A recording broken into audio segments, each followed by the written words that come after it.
Shalom saudara, menurut kalender Ibrani pada tanggal 26 September 2022, kita sudah memasuki tahun 5783, yaitu tahun Pei Gimel. Ternyata ada hal yang penting dan dapat kita pelajari dari pergantian tahun Yahudi ini. Pada umumnya peristiwa tahun baru dilewati dengan segala kemeriahan seperti berpesta. Tetapi tahukah saudara bahwa di balik kemeriahan yang dilakukan oleh bangsa Yahudi dalam peringatan tahun baru atau yang umum dikenal sebagai Rosh Hashanah, ada makna yang lebih dalam. 10 hari pertama setelah tahun baru, orang Israel memiliki tradisi bertobat dan mengakui dosa mereka di hadapan Tuhan. Memang kita hari ini tidak mengikuti tradisi Yahudi, tetapi kita akan mengambil 3 prinsip yang penting dari masa 10 hari pertobatan itu dari sudut pandang Pentakosta. Dalam edisi Voice of Pentecost kali ini, kita akan membahas mengenai 10 hari pertobatan dalam masa Rosh Hashanah.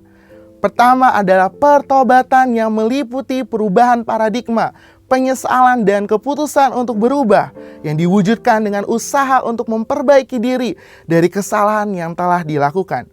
Hal ini sesuai dengan iman Kristen, di mana kita diminta untuk mengalami pembaruan budi agar dapat mengerti kehendak Allah yang baik, berkenan, dan sempurna, supaya hidup kita dapat menjadi persembahan yang hidup, kudus, dan berkenan.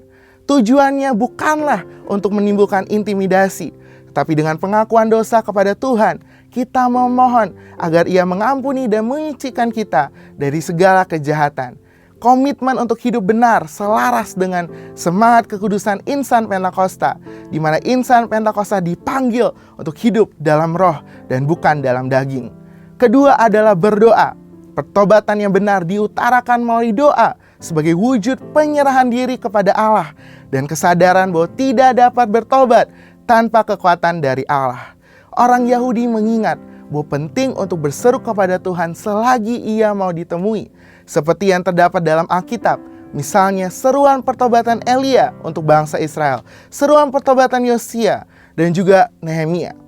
Sedangkan dalam kekristenan, pengakuan dosa dan doa sangat berhubungan erat, di mana Rasul Yakobus mengajarkan bahwa kita perlu saling mengaku dosa dan mendoakan agar dapat sembuh dan pulih dari akibat dosa tersebut. Bagi orang Kristen, doa lebih sebagai bentuk komunikasi antara manusia dengan Allah, termasuk dalam hal pertobatan. Marilah kita membangun kembali hubungan dengan Allah melalui doa yang dipimpin oleh Roh Kudus. Hal ketiga yang biasanya dilakukan bangsa Yahudi dalam 10 hari pertobatan adalah berbagi kepada orang yang memerlukan. Mereka mengumpulkan uang melalui nampan persembahan di sinagoga-sinagoga yang akan disalurkan kepada mereka yang membutuhkan. Semangat berbagi ini pun juga diajarkan Tuhan Yesus dalam Matius 25 ayat 31-46, di mana Yesus menyamakan antara melayani orang-orang yang dianggap hina, seperti yang kelaparan, sakit, dalam penjara, dan tidak memiliki tempat tinggal, sebagai bentuk pelayanan kepadanya. Oleh karena itu, hal bersedekah dan berbagi kepada orang yang membutuhkan merupakan hal yang penting dalam kekristenan.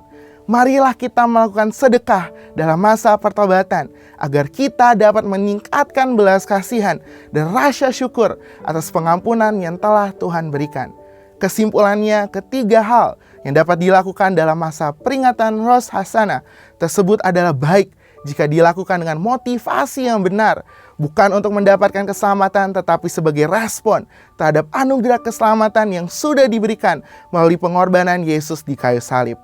Melalui pemaparan di atas, marilah kita introspeksi diri kita dan bertobat dari hal-hal yang tidak kudus. Percayalah kasih dan rahmat Tuhan selalu baru setiap hari, setiap bulan, dan setiap tahun bagi kita orang percaya. Amin.